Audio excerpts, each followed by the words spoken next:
effectivity of the second tranche increase po, sir, is effective January 1, 2025. Masaya syempre kasi makakatulong po ito na sa mga gastusin, sa bahay, sa pamilya, sa pangkalusugan, ganyan. Ikalawang bahagi ng taas sahod ng mga empleyado ng gobyerno epektibo na ngayong buwan ayon sa Department of Budget and Management. Baka po natin matapos kaagad by tomorrow. Halimbawa, yung pong paggagawa ng mga ballot phases, pwede po kami magsimula kahit Friday ng hapon. Pag-imprinta ng mga balota na gagamitin sa halalan sa Mayo, sisimulan ulit ng COMELEC sa Sabado. Pangalan ng mga kumakandidato nakakuha ng temporary restraining order mula sa Korte Suprema, isasama sa balota. Nagbigay po ng ultimatum ang ating Chief PNP na by March ay dapat ay nalansag na po itong identified na tatlong active private armed groups at ito pong 5 na we are closely monitoring po ng mga potential private armed groups po. Mga ground commanders ng Philippine National Police binigyan ng ultimatum ni PNP Chief Police General Romel Francisco Marbil upang lansagin ang mga private armed groups. So we've worked very closely with the DOTR in terms of encouraging more direct flights coming into the country. Mas maraming direct flights sa ibang bansa, target ng Department of Tourism upang makahikayat ng mas maraming turista. Prank call sa 911 hotline ng Philippine National Police nagdudulot ng cause of delay sa emergency response ayon sa PNP.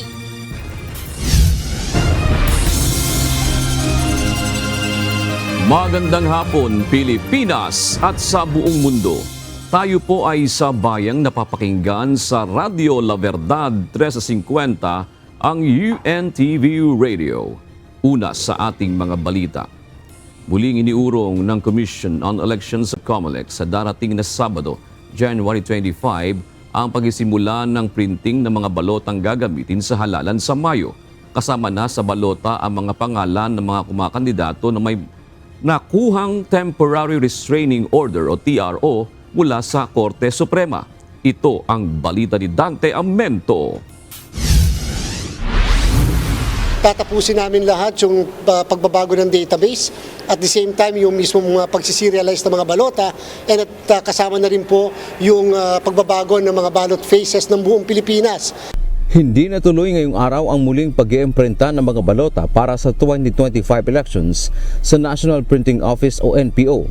Ayon kay Commission on Elections o COMELEC Chairman George Erwin Garcia, sisikapin nilang tapusin agad ang mga panibagong ballot phase templates upang masimulan hanggang Sabado ang ballot printing. Baka po natin matapos kaagad by tomorrow. Halimbawa, yung pong paggagawa ng mga ballot phases, pwede po kami magsimula kahit Friday ng hapon. Mula sa dating 950,000 na target na balotang kaya i-imprinta kada araw, gagawin na itong 1.5 million. Kung may panibago pa niyang TRO ay mahihirapan na talaga ang COMELEC pagdating sa panahon ng pag-iimprinta ng balota. Tiniyak ng komisyon na kasama na sa mga bagong ballot phase ang pangalan ng mahigit 10 individual na nakakuha ng Temporary Restraining Order o TRO mula sa Korte Suprema laban sa desisyon ng COMELEC na kansilahin ang kanilang kandidatura. Kasama na rito sina dating Albay Governor Noel Rosal at vlogger na si Francis Leo Marcos. We will respect, comply, and follow the directive of the Honorable Supreme Court. Tatandaan po natin ang isang TRO ay pansamantalang remedyo. Hindi po ito ang pinal na desisyon tungkol sa merito ng kaso. Hindi pa po nito sinasabing tama o mali ang Commission on Elections sa naging desisyon po niya.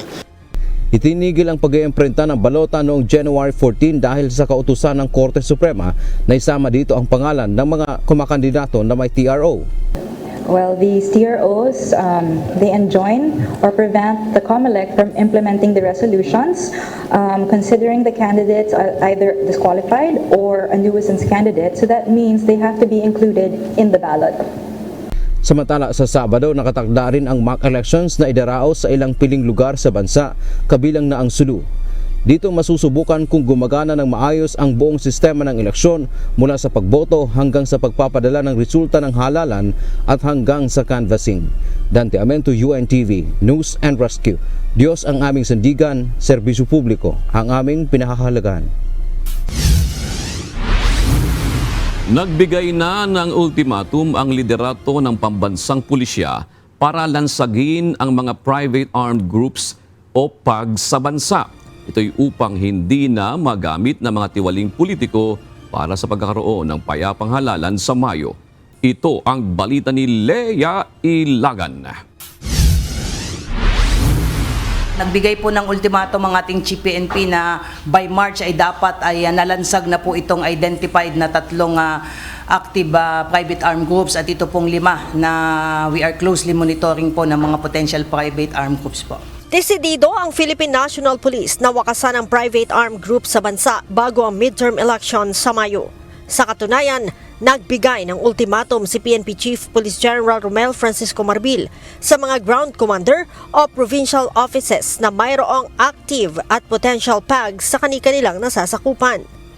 Ang fear po natin dito ay kung hahayaan natin na hindi ito malansag po ay there is a big possibility na magamit po ito sa pangahara, sa pag-intimidate not only doon sa mga kalaban nilang mga kandidato, pati na rin po doon sa mga boboto po, mga botante po. At yun yung ayaw po ng ating Chief PNP, kaya nagbigay na nga po siya ng ultimatum doon sa mga concerned provincial offices kung nasaan na identified itong mga private armed groups ko. Bagamat sa ngayon ay wala po tayong namomonitor na any activities relating to possible employment of these PAGs, but we cannot discount the possibility na habang papalapit po ang eleksyon ay dahil nandyan lang po sila ay posibleng magamit po sila.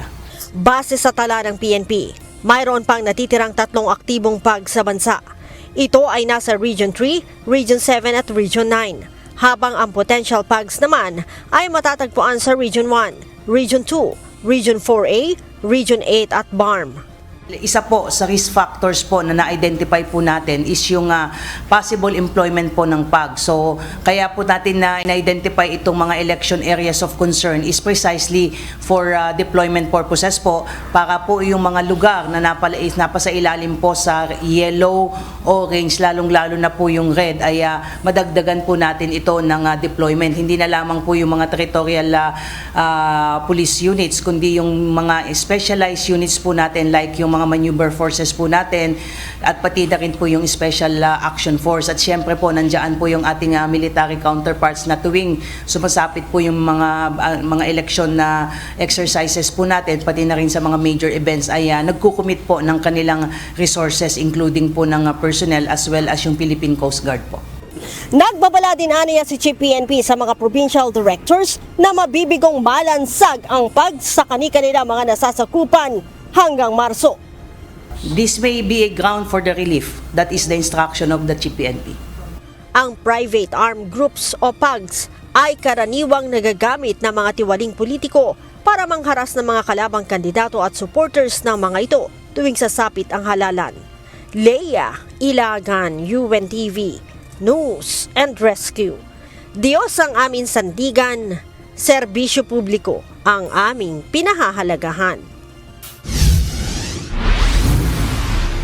Igagalang ng Philippine National Police o PNP kung nanaisin ni Pangulong Ferdinand Marcos Jr.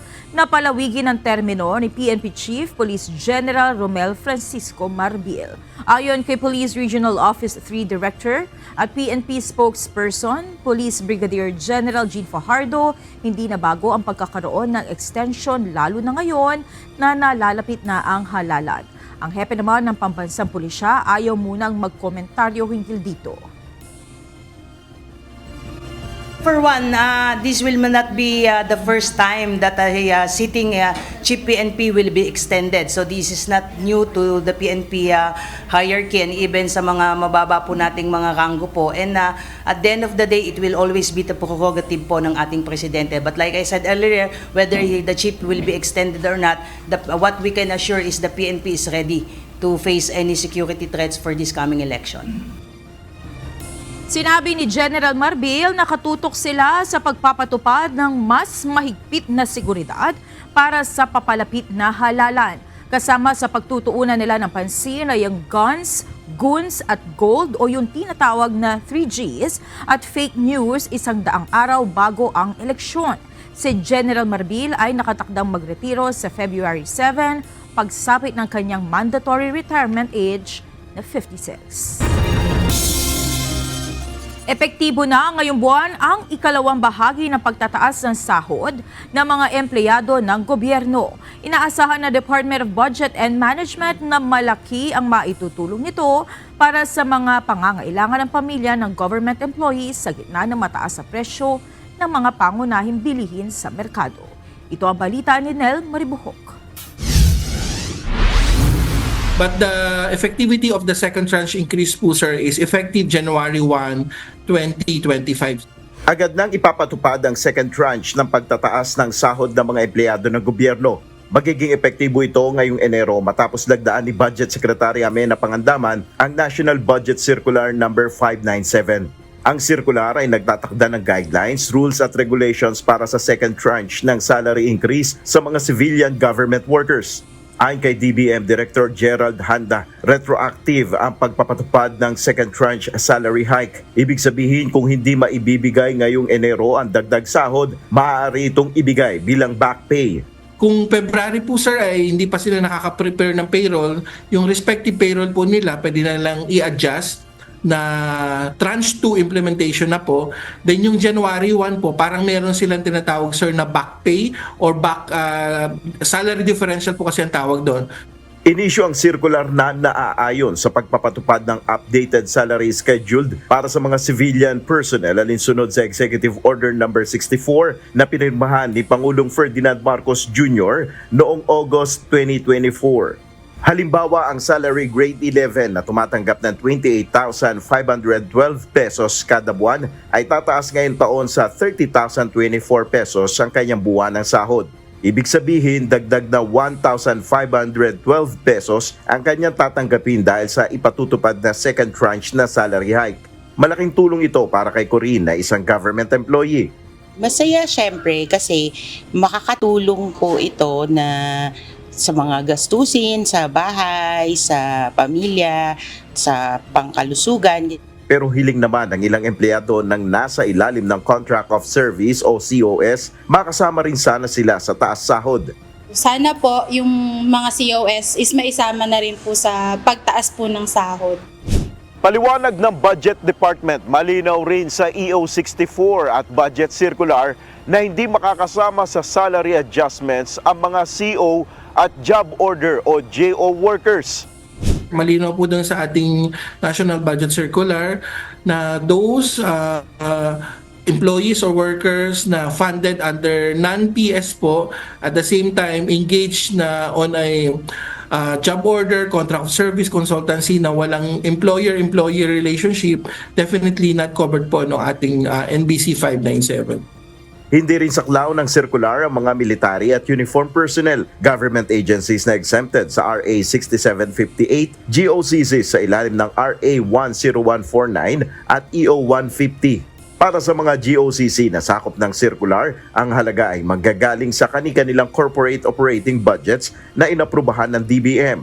Nais ding bigyan diin ng DBM na ang guidelines para sa salary hike ng nasa local government units ay saklaw naman ng isang hiwalay na circular. Nel Maribuhok, UNTV News and Rescue, Diyos ang aming sandigan, serbisyo publiko ang aming pinahalagahan. Hinikayat ng isang Makabayan Block Solo ng mga mambabatas na nasa Bicameral Conference Committee na magpaliwanag kaugnay ng natuklasang blankong item sa Conference Committee Report ng 2025 National Budget. Ayon kay Kabataan Party List Representative Raul Manuel, sinusuri na rin ng kanyang tanggapan ang BICAM report na ginawang batayan para sa niratipikahang 2 kapulungan ng Kongreso na panukalang pambansang pondo sa taong ito. Ito ang balita ni Rosalie Cos. Dahil napirmahan na yung merong amounts. Kaya ang pwede na lang talagang gawin dito ay bustiin, no? Sino yung gumawa nung pag-fill in the blanks. Doon talaga pwedeng mag-press on. Tapos kailangan din actually magsalita ng mga colleagues natin, with all due respect sa kanila, yung mga nasa BICAM. Kasi bakit pala ganito yung nangyari? Ilang araw na ang nakalilipas mula ng ibunyag ni Davao City 3rd District Representative Isidro Ungab ang umano'y blankong items sa Bicameral Conference Committee report para sa 2025 national budget. Ang ulat na niratipikahan ng Senado at House of Representatives para sa 2025 General Appropriations Bill o panukalang pambansang pondo sa taong ito. Gayunman, wala pang kongresista na miyembro ng Bicameral Conference Committee o BICAM ang nagpapaliwanag kaugnay ng sinasabing blankong items. Samantalang ilang senador naman na miyembro ng panel ang pinabulaanan na ang mga aligasyon. Sa akin and my team, wala kami nakitang blanco. Kasi dapat balanse, yun ang tinitignan namin parati. So, I have a whole team na tinitignan yung budget bago pinipirmahan. Hindi ko nakita whatsoever, no? Wala akong sa gana ng aking pagkakaalam, wala akong nakita. Lalo na when we were signing it, I was concerned of the Senate reports. As I mentioned earlier, there are about 235,000 items. So may mga lump sum pa rin at para sa akin, since time immemorial, I've been calling to break it down para mas makita natin. So kung meron mang lump sum, ibig sabihin, maaari o posible na merong isang item doon, meron lang total, pero hindi alam saan dadalhin. Kabilang naman sa dismayadong kongresista dahil sa natuklasang blank items, si Kabataan Party List Representative Raul Manuel. Sinusuri na ng kanyang tanggapan ang natanggap na BICAM report sa email noon pang December 11, 2024, ang petsa kung kailan din niratipikahan ng dalawang kapulungan ng Kongreso ang 2025 General Appropriations Bill. Hinikayat naman ng kongresista ang mga kapwa mambabatas na magpaliwanag kaugnay nito, partikular na ang mga miyembro ng Kamara de Representantes at mga senador na mga lumagda sa BICAM report. Sino yung nag-fill in the blanks? Kasi ang makakasagot lang yan ay ang Pangulo at yung mga nasa BICAM.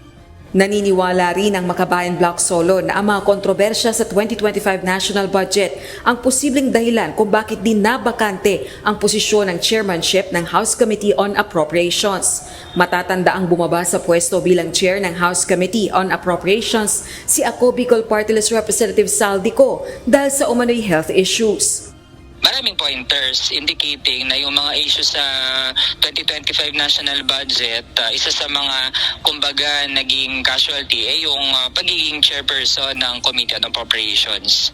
Samantala, may ilang kongresista namang naniniwala na politika ang nasa likod ng pagkwestiyon sa 2025 national budget. In this case, maraming pumirma, maraming nakakita, maraming tumingin. Bakit isang quarter lang yung nagsasabing blanco ito?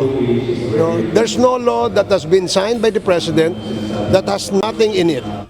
Sa tingin ko, hindi naman po fair na yung mga ganong comments na blind approval o blanco na budget yung ina-approve. Hindi po totoo yun at hindi po ganun na magtrabaho yung mga kasama natin dito sa Kongreso.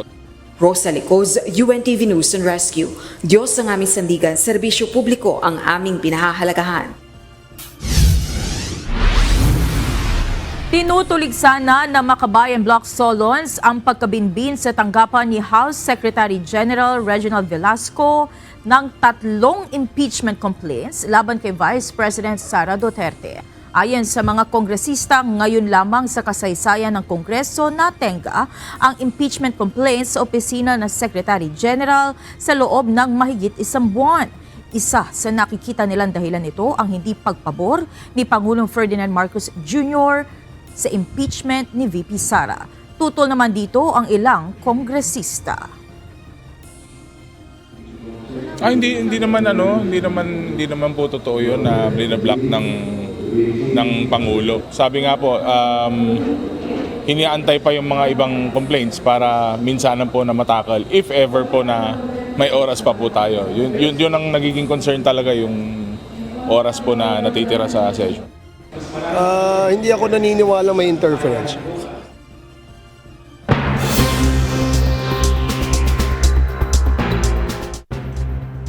Ipinag-utos ni President Donald Trump ang malawakang pardon para sa mahigit 1,500 tao kabilang ang mga nahatulan dahil sa paglahok sa January 6, 2021 US Capitol incident.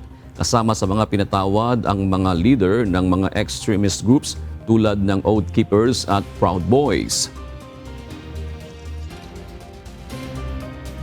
So this is January 6th. These are the hostages. Approximately 1,500 for a pardon. Yes. Full pardon. Pinalaya ang 211 prisoners mula sa mga federal facilities, isang hakbang na nakatanggap ng malawakang pagkondena. 18 estado sa US kasama ang distrito ng Columbia at lungsod ng San Francisco ang nagkaisa at nagsampa ng kaso laban kay US President Donald Trump sa planong kansilahin ang birthright citizenship sa mga bagong panganak sa US. Ito ang balita ni Carmela Marinda. That's why this morning I led a coalition of 18 states, the District of Columbia, and the city of San Francisco in suing President Trump and his administration for the unlawful order he signed yesterday that rewrote the Constitution, upended centuries of precedent, and denied residents in our state and across this country the right that they have in the Constitution to birthright citizenship. Sinampahan ng kaso ng 18 estado ang Trump administration ngayong araw upang pigilan ang executive order ng bagong Pangulo na kontra birthright to citizenship. Ayon sa mga abogado ng mga estado, ang kautosang ito ay isang flagrantly unlawful attempt na naglalayong alisan ng karapatan na maging mamamayan ang mga batang ipinanganak sa Estados Unidos anuman ang katayuan ng kanilang mga magulang. Ayon sa executive order na may titulong Protecting the Meaning and Value of American Citizenship, hindi dapat mabigyan ng US citizenship ang mga ipinanganak sa loob ng US o jurisdiction nito kung una, unlawful o illegal ang pagpasok ng ina nito sa bansa at ang ama ay hindi US citizen o lawful permanent resident sa bansa. Ikalawa, kung ang ina nito ay legal na naninirahan sa Amerika ngunit temporary lamang ang hawak na dokumento gaya ng tourist visa, student visa, work visa at iba pa at ang ama ay hindi US citizen o lawful permanent resident sa panahon ng kapanganakan. Ayon sa 14th Amendment ng US Constitution, ang sino mang ipinanganak o naturalized sa US o sa mga jurisdictions nito ay ituturing na US citizens at ng estado kung saan ito nakatira. Ngunit hindi kasama dito ang patungkol sa immigration status ng mga magulang ng bata. Nilagdaan kahapon ni President Trump ang executive order at sisimula ng enforcement sa February 19 kung hindi pipigilan ng korte. It's ridiculous. We're the only country in the world that does this with birthright, as you know. And it's just absolutely ridiculous. But, we'll see. We think we have very good grounds. People have wanted to do this for decades. Ayon pa sa mga nagsampa ng kaso, walang kapangyarihan ng Pangulo na baguhin ang constitutional amendment. Tanging ang US Supreme Court ang may kapangyarihan magtakda ng interpretasyon sa 14th Amendment. Pahayag naman ni California Attorney General Rob Bonta, maapektuhan ng libo-libong ipanganganak na bata sa US sa taong ito at sa 2026 kung hahayaang maging epektibo ang executive order ni Trump. If allowed to stand, this order would endanger thousands of US citizens who will be born in the next year. Ang executive order ni Trump ay isa lamang sa maraming kontrobersyal na kautusan na tinututulan, kabilang ang pagpapalit ng pangalan ng Gulf of Mexico at ang muling pagpapatupad ng Remain in Mexico policy. Carmela Marinda, UNTV News and Rescue, USA. Diyos, ang aming sandigan, serbisyo publiko ang aming pinahahalagahan. Umangat na 3% ang birth rate ng South Korea mula January hanggang November 2024. Ito ang unang pagtaas na naitala sa loob ng 9 na taon. Iniulat ng gobyerno na umabot sa 220,094 ang bilang ng mga bagong panganak. Iniuugnay ito sa pagdami ng nagpakasal matapos maantala dahil sa pandemya. Nagpatupad ang gobyerno ng tax cuts at subsidies para hikayatin ang pagpapamilya, kabilang ang 500,000 won na one-time tax cut para sa mga ikakasal mula 2024 hanggang 2026. Nagtipon ng foreign ministers ng Estados Unidos, Australia, India at Japan sa Washington upang palakasin ang kanilang kooperasyon laban sa lumalakas na impluwensya ng China. Inisa-isa nila ang mga issues sa Indo-Pacific tulad ng alitan sa South China Sea at ang banta ng China sa Taiwan. Tinalakay din nila ang mga issue gayang North Korea at ang proyekto ng AUKUS o Australia, United Kingdom at United States na layong palakasin ng depensa at kooperasyon sa mga kritikal na industriya tulad ng mga mineral kung saan US at China ang naglalaban sa control ng supply chain.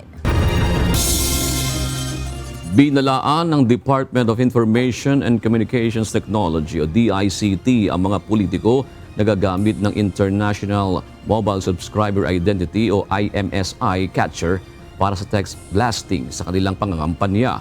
Ito'y matapos na mahuli ng PNP Anti-Cybercrime Group ang isang Malaysian national sa Parañaque City na nagbebenta ng IMSI catcher online. Ito ang balita ni Lea Ilagan. In the past elections, nakita natin na ginagamit itong mga MC catchers for text blasting. At dati, napaka mabenta, no? Itong mga equipment ito sa mga politicians, especially mga for election purposes. So tumataas yung bentahan nito during election. Hindi lamang mga scammer ang target ng Department of Information and Communication Technology o DICT sa iligal na paggamit ng International Mobile Subscriber Identity o IMSI catcher. Maging ang mga politiko na kumakandidato ngayong halalan, binalaan din ng DICT. Ayon kay DICT Secretary Ivan Uy, hindi malayong isa ang mga politiko sa target ng seller ng IMSI catcher na nahuli ng PNP Anti-Cybercrime Group sa Parañaque kahapon. Maaari aniya itong maggamit ng mga kandidato sa pangangampanya. So oras na may ma-monitor kami ng mga text blasters in operation at nagpo-push or for certain candidates, matitrace namin yan. At baka makompromiso yung candidature nung kandidato dahil we will definitely confiscate that, file appropriate criminal charges, and perhaps file whatever charges we should do even in the COMELEC. Paliwanag ng kalihim, labag sa batas ang pagkakaroon ng ganitong equipment dahil hindi ito lisensyado. Maaaring makasuhan at makulong ang sinumang makukunan ng ganitong klase ng device. Kaya payo ni Secretary Uy sa mga nakabili ng IMSI catcher, isurrender na lamang ito sa DICT o sa PNP-ACG. Ang babala ng DICT ay kasunod ng pagkakaaresto ng PNP Anti-Cybercrime Group sa isang Malaysian national sa Parañaque kahapon. Ito rin ang sinasabing pinakamalaking supplier ng IMSI catcher sa bansa na nagbebenta online sa halagang 600,000 piso. Voluntarily isurrender niyo yung device na yan dahil nahuli namin yung supplier, no? So it's just a matter of time na malalaman namin kanino niya binenta yan. At oras na malaman namin, ahabulin namin kayo. Ang IMSI catcher ay isang electronic device na may kakayahang makapag-track at makapag-intercept ng mobile phone communications. Kasama din sa kadalasang tawag dito ay fake cell tower o kaya naman ay rogue cell tower. May kakayahan din itong gayahin ang isang cell tower at makakonek ang mga malalapit na cellphone sa IMSI catcher. This is very disconcerting because may kasabwat ng mga local. Nakita nyo nung the other day, may nahuling espia, no? hindi siya nakakapag-operate alone. Kailangan may kasabot siyang mga taga Pilipinas na alam yung paano gumalaw. Leia Ilagan, UNTV, News and Rescue. Diyos ang aming sandigan, serbisyo publiko ang aming pinahahalagahan. Pinag-aaralan na ng Commission on Elections sa COMELEC ang posibleng total ban sa ayuda sa Kapos ang Kita program o AKAP 10 araw bago ang eleksyon gaya ng umiiral na pulisiya para sa AICS o Assistance to Individuals in Crisis Situation. Pero gagawin lamang itong partikular sa ayuda para sa edukasyon at transportasyon.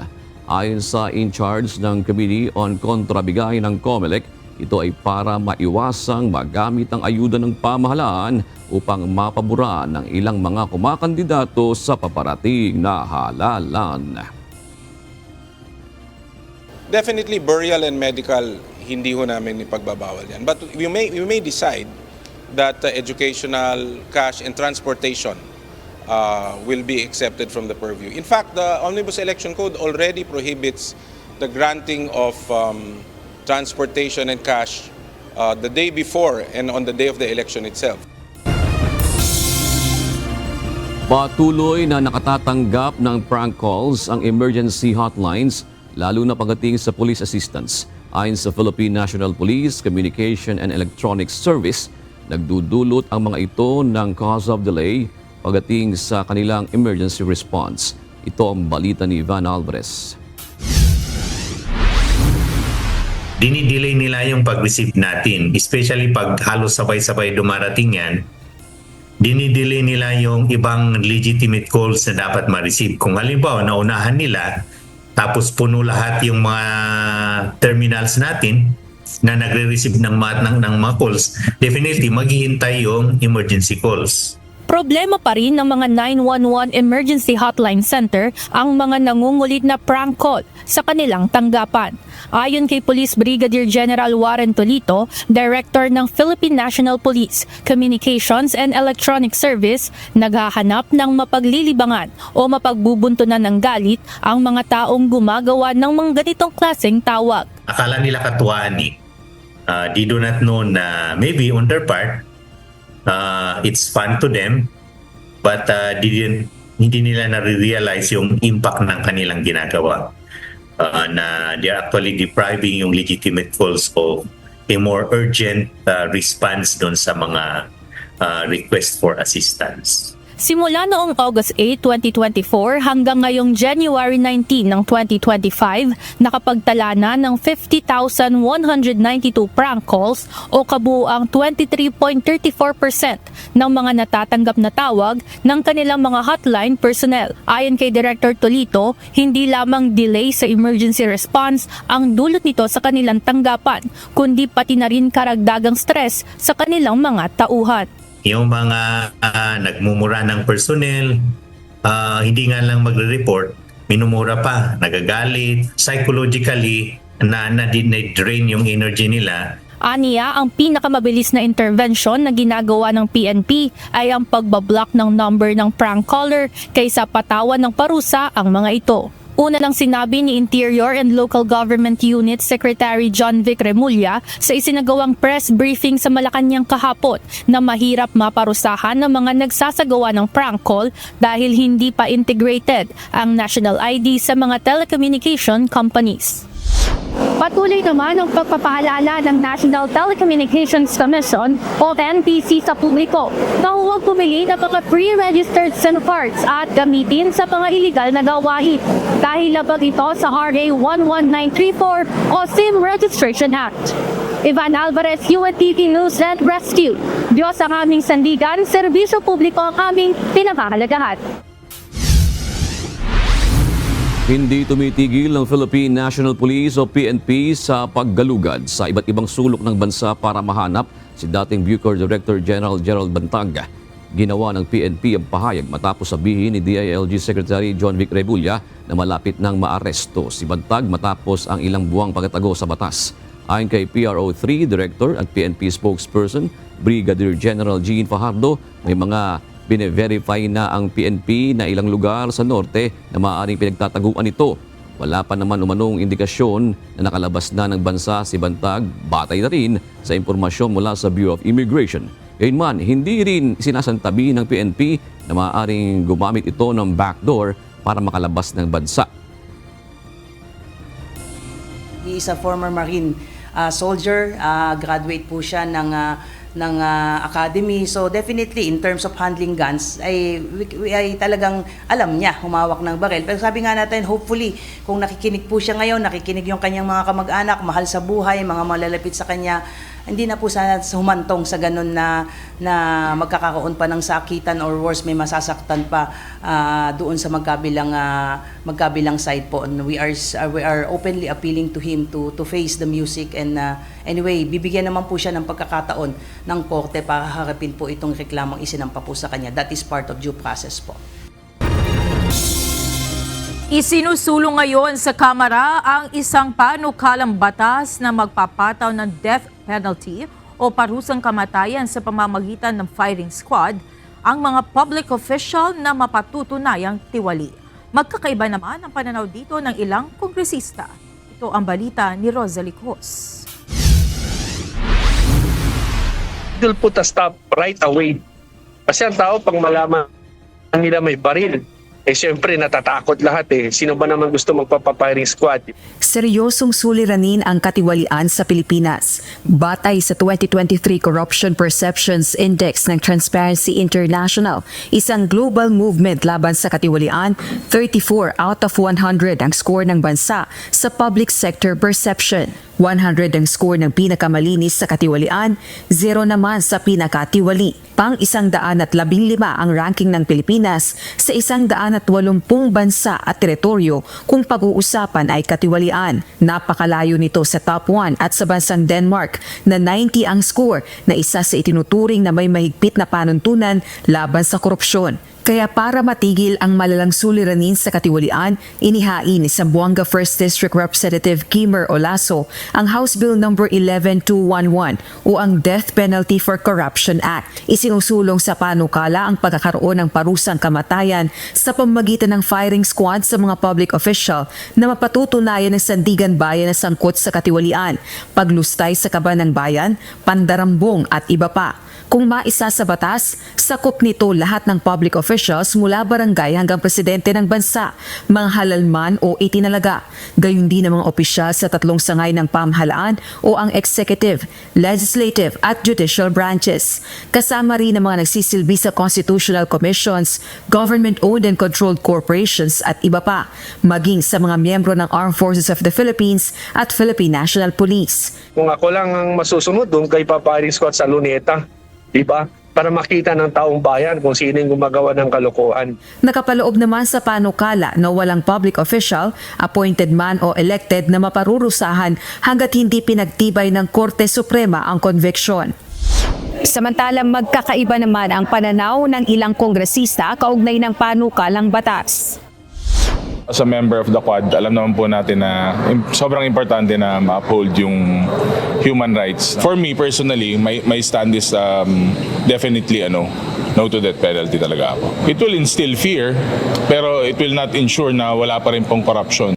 Plunder is the most logical crime to be included in the imposition of the penalty of death, no? Kaya kasi may clear benefit doon sa player o doon sa actor, and of course I think it is one serious step, no, to really send a signal that corruption should not be taken lightly.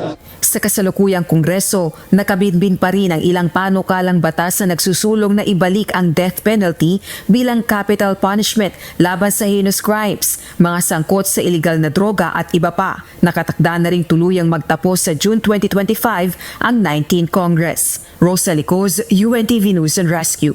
Diyos ang aming sandigan, serbisyo publiko ang aming pinahahalagahan.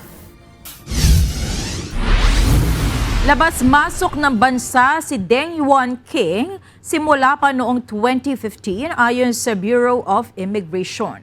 Ang umano'y Chinese spy ay nahuli ng National Bureau of Investigation at Armed Forces of the Philippines noong Biyernes.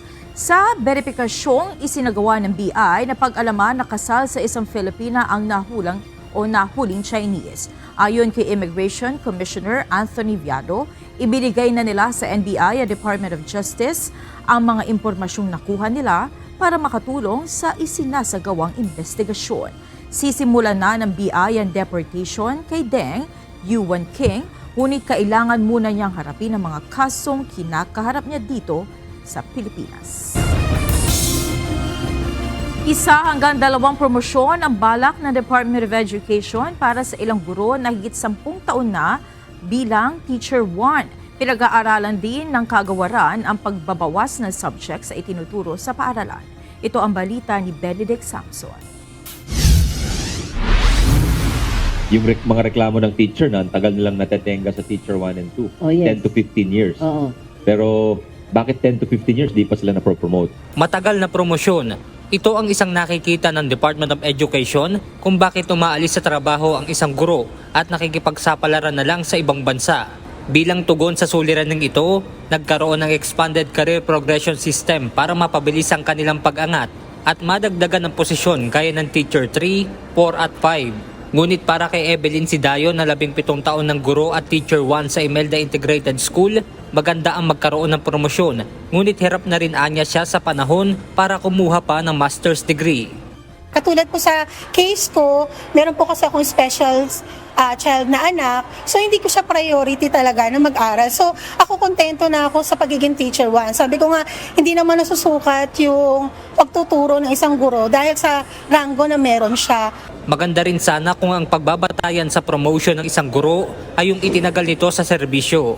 Kung hahangarin lang naman din ng sweldo, siyempre gusto ko rin tumaas ang sweldo. Pero kung ang natin is kailangan pang mag-aral ulit, another gastos ulit, so hindi na siguro ako pabor doon. Kaya mas maganda talaga yung panukala na yun na after 10 years magkaroon po ng promotion agad yung mga teachers. Isa rin sa pinag-aaralang ipatupad ng DepEd ay ang pagkakaroon ng bawas sa mga subject na itinuturo sa paaralan.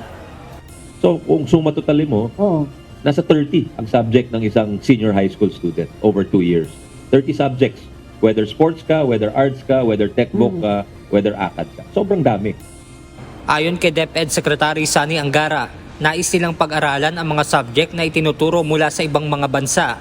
Gaya sa United Kingdom na mayroong 3 to 4 subjects at Australia at Amerika na may 5 to 8 subject lang. Karamihan electives na. Pipiliin na ng mga bata yung ano talagang gusto niya. Kahit kumuha siya ng science subjects, kumuha siya ng music, pwede.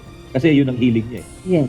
Pero yung core subjects na i-require natin sa lahat ng senior high school ay ililimitahin natin sa 5 to 7 subjects.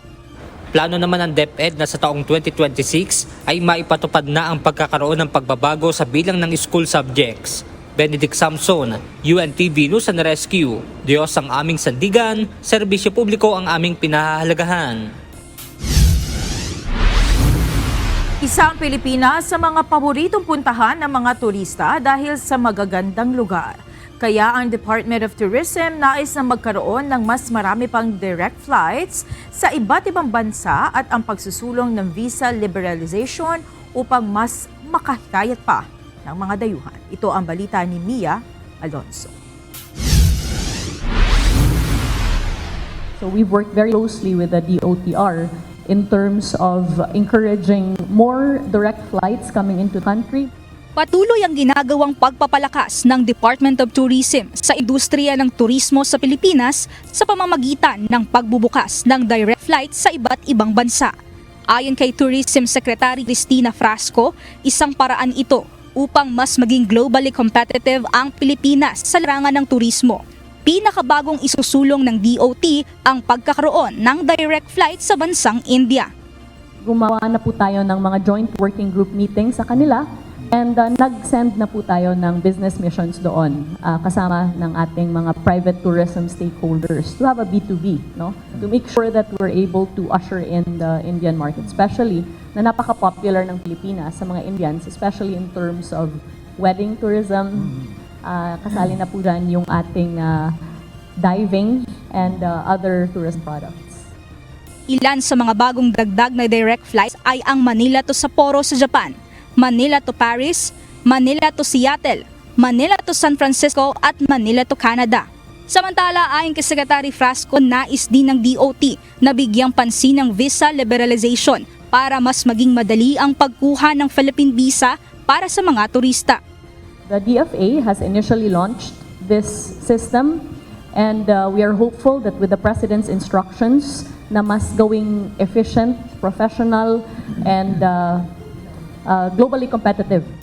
Inihalimbawa ng kalihim ang naging hakbang ng ibang bansa sa ASEAN matapos ang pandemya na nagluwag ng kani-kanilang visa policies para sa mga citizens ng ibang bansa para muling mapalakas ang turismo. Yung nangyari pagkatapos ng pandemya ay yung ating mga neighbors in the ASEAN, nagkaroon sila ng very aggressive visa liberalization policies.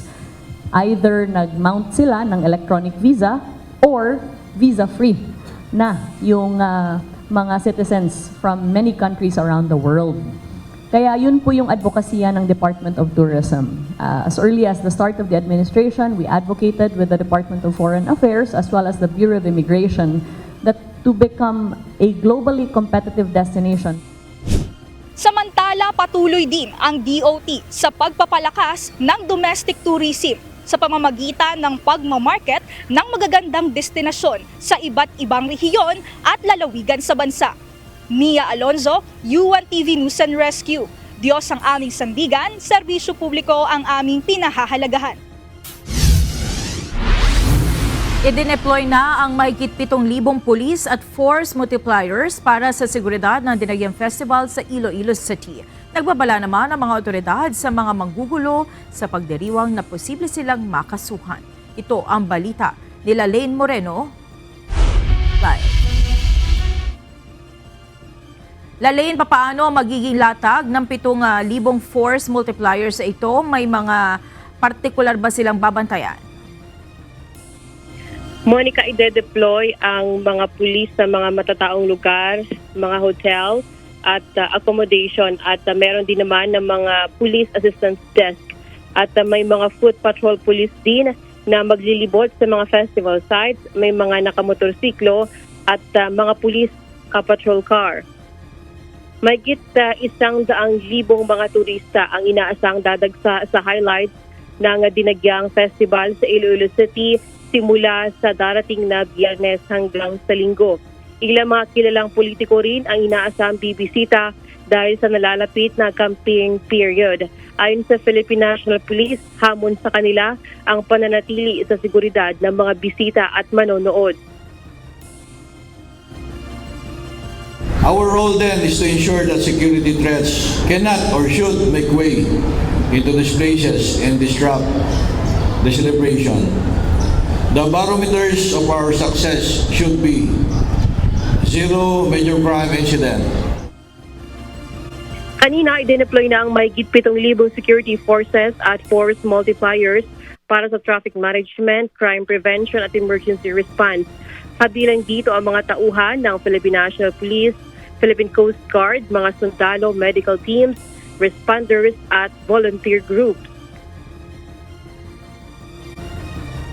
We are again looking forward to your abilities to perform your duties with excellence. May you embrace this opportunity to serve again with pride, knowing that together we contribute to the success of our cherished tradition. Dahil walang ipatutupad na signal shutdown, mas higpitan ng pulis ang checkpoint sa mga border control at first king pagpasok sa mga festival sites. Ipinagbabawal naman ang pagdadala ng backpack, patalim o baril, mga bote ng nakalalasing na inumin o soft drinks at paninigarilyo. Pinaiiwasan din ang pagdala ng maraming pera o mamahaling alahas. Maging alerto sa posibleng pang-aatake ng mga masasamang loob o magnanakaw. Asahan naman ng mga motorista ang matinding daloy ng trapiko dahil maraming mga kalsada ang isasara sa publiko. Samantala, magsasagawa naman ng surprise inspection ang Land Transportation Office 6 sa mga motorista gamit ang kanilang breath analyzer test. Ito ay upang maiwasan ang mga aksidenteng pulot ng pag-inom ng mga nakalalasing na inumin. Yan muna ating balita. Balik sa iyo, Monica. Maraming salamat, Lalaine Moreno, live mula sa Iloilo City. Sa kabila ng naitalang kaso ng Mpox sa Baguio City, tuloy pa rin ang selebrasyon ng Panagbanga Festival. Ito ang balita ni Grace Doctolero live. Magandang gabi, Grace. Anong mga paghahanda ang ginawa ng lungsod para matiyak ang kaligtasan ng mga dadalo sa event? Yes, June, magandang hapon. Nag-activate na nga ang City Health Services Office ng isang dedicated health team na mag-focus sa prevention, detection at management ng Mpox na sa ngayon ay kasalukuyang nagkakandak ng communication campaigns, contact tracing at nag-establish ng procedures ng case management at transmission prevention. Tuloy ang selebrasyon ng Flower Festival o mas kilala sa Panagbanga Festival sa Baguio City sa susunod na buwan. Ito ang inihayag ni Baguio City Administrator Engineer Bonifacio de la Peña sa kabila na naitala kamakailan sa lungsod ang kauna-unahang kaso ng Mpox sa City of Pines.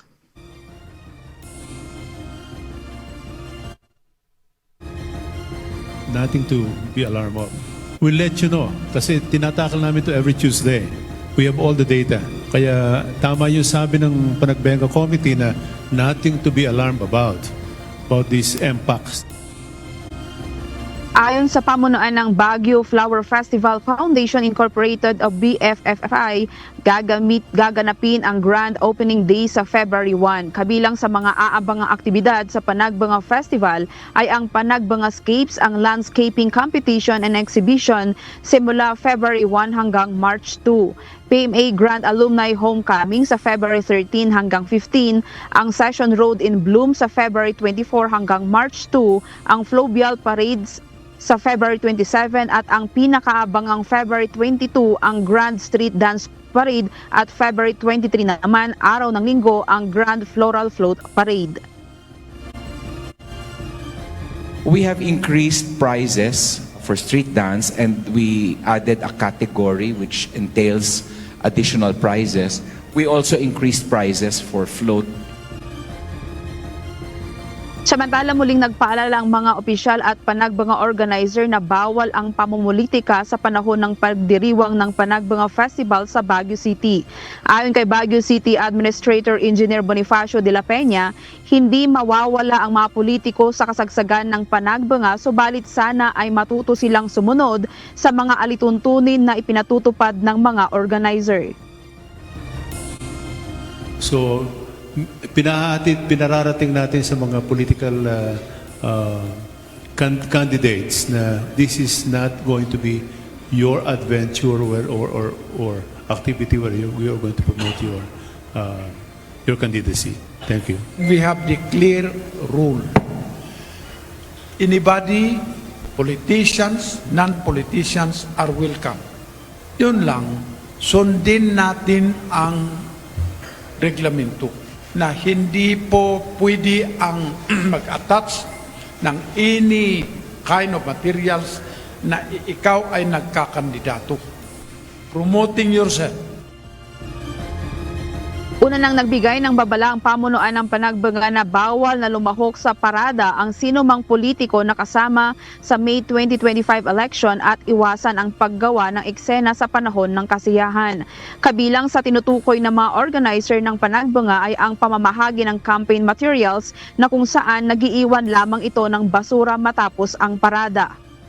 June, nasa higit 1,400 na mga police personnel mula sa Baguio City Police Office at augmentation mula sa Police Regional Office Cordillera ang inaasang ipakakalat sa naturang selebrasyon. Yan muna ang balita mula dito sa Baguio City. Balik sa iyo, June. Maraming salamat, Grace Doctolero. Sinimulan na ang itayo ng Bago City Local Government Unit ang pansamantalang relokasyon ng mga natitirang evacuee sa lungsod na nasa 6-kilometer permanent danger zone mula sa Bulkang Canlaon. Ito ang balita ni Gladys Tuwawi. We'll be beginning to put up our traditional bahay kubo in that area, and we will be transferring those in the regional evacuation center to the relocation area by the end of the month. Sa halip na conventional modular tents ang gamitin, pinili ng Bago City Local Government Unit na bahay kubo ang gamitin bilang pansamantalang relokasyon sa mga natitirang internally displaced persons sa lungsod na apektado sa nagpapatuloy na aktibidad ng Bulkang Kanlaon. Ayon sa lokal na pamahalaan, sa ganitong paraan kahit papaano ay mabibigyan ng privacy at maayos na ventilasyon ang mga pamilyang pansamantalang titira dito. Sa kasalukuyan, nasa 23 apektadong pamilya ang nasa evacuation center. Ito ay ang sakop sa loob ng 6-kilometer permanent danger zone mula sa bulkan. We are preparing for 50 huts that could accommodate at least 50 families. And aside from that, we also have the quarantine facility also beside that area which could accommodate another 25. Bukod sa inihahandang pansamantalang relokasyon, gumagana na rin ang Task Force Kanlaon ng lungsod sakaling mga ilangan ng mass evacuation. Nakapwesto na rin ang border control upang masiguro na walang sino mang papasok o babalik sa tinuturing na danger zone mula sa bulkan. Payo ng LGU sa mga residente nito. The residents to be affected by the alert level 4 of Mount Canlaon, please stay vigilant. Have your emergency go bag intact anytime, anywhere, have it there. And we will be getting in touch with you through our text blast. But most of all, let's all pray for our safety. Tinatayang 14,000 residente ang maaapektuhan kung tuluyang iaakyat sa Alert Level 4 ang Bulkang Kanlaon. Gladys Tuabi, UNTV News and Rescue. Diyos ang aming sandigan, serbisyo publiko ang aming pinahahalagahan.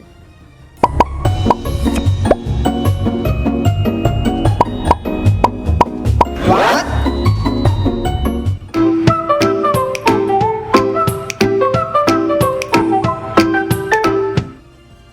Dagdag kaalaman po. Alam nyo ba na ang paborito po nating potato chips na gustong-gusto ng karamihan, naimbento po ng hindi sinasadya? Opo, aksidente ang pagkakaimbento dito. Ikikwento ko po sa inyo. Noong 1853, may isang chef na ang pangalan ay George Crumb. Nagtatrabaho siya sa isang fancy na restaurant sa New York. Isang araw, may customer na sobrang maarte. Reklamo siya ng reklamo na ang potato fries daw ni George ay masyadong makapal. Kaya eto si George, naiinis na. Sabi niya, ganun ha? Sige, patunayan mo. Kaya ginawa niyang sobrang nipis ang hiwa ng patatas. Literal na parang papel. Tapos, ni-deep fry niya hanggang maging sobrang lutong at nilagyan ng kaunting asin. Iniisip niya siguro, tingnan natin kung magrereklamo ka pa. Pero guess what? Nang tinikman ng customer, natuwa siya. Sabi niya, wow, ang sarap nito! At doon na nagsimula ang potato chips. Imagine ninyo, yung paborito nating potato chips ay aksidente lang palang na imbento. Salamat doon sa chef, si George Crumb, at sa kanyang maarting customer. Kaya ngayon, na-enjoy natin sa panahon nating ito ang mga potato chips. Sana po may natutuhan kayo at laging tatandaan, mapalad po ang tao na nakakasumpo ng karunungan at ang tao na nagtatamo ng kaunawaan.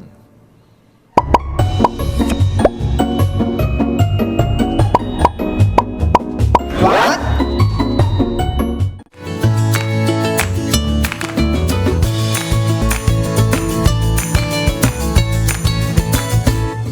Ito na po ang ating mga kausi ngayong araw po ng Miyerkules. Salamat po at shout out kina Vicente Lumbong, Andrew Bibat at Mario Garcia.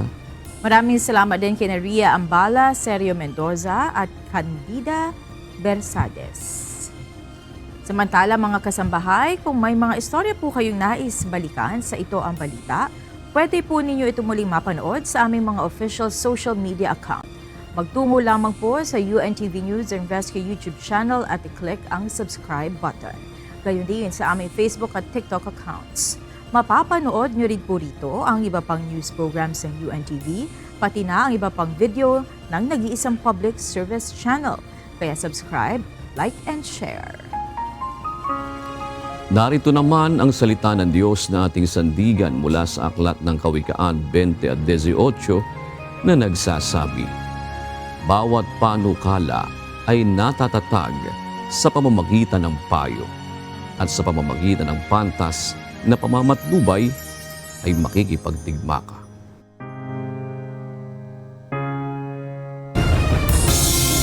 At yan ang naging kabuuan ng ating balitaan ngayong gabi. Aming inilahad ng buong katapatan kung paano namin nasaksihan. Kayo po'y makapagtitiwala ng aming nakita at narinig, ang aming ibinabalita. At dito po sa UNTV, Diyos ang aming sandigan, serbisyo publiko ang aming pinahahalagahan. Magandang gabi po.